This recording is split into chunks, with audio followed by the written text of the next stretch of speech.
بسم الله الرحمن الرحیم. یو ورور پوښتنه کړې ده، وایي د حافظې د قوت لپاره څه شی ښه دی؟ د دغه ورور د پوښتنې په جواب کې باید ووایم چې د انسان حافظه کمزوره کیږي، کله بسبب وي، کله بدون سبب وي. د سبب چې وي هغه دا چې د یو چا مشکلات ډیر سي، مسؤلیتونه یې ډیر سي، یا دا چې سخت په غمونو مشکلاتو کې واقع سي، یا سخت ناروغه سي، یا یو ضربه وویني.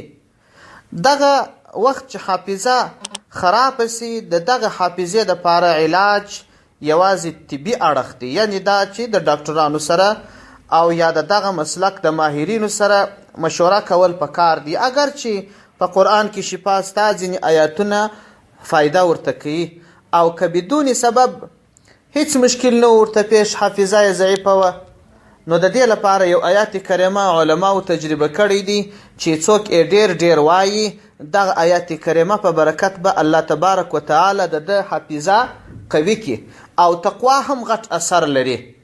هغه آیات کریمه د سورة انبیاء 9 آیت دی. بسم الله الرحمن الرحیم.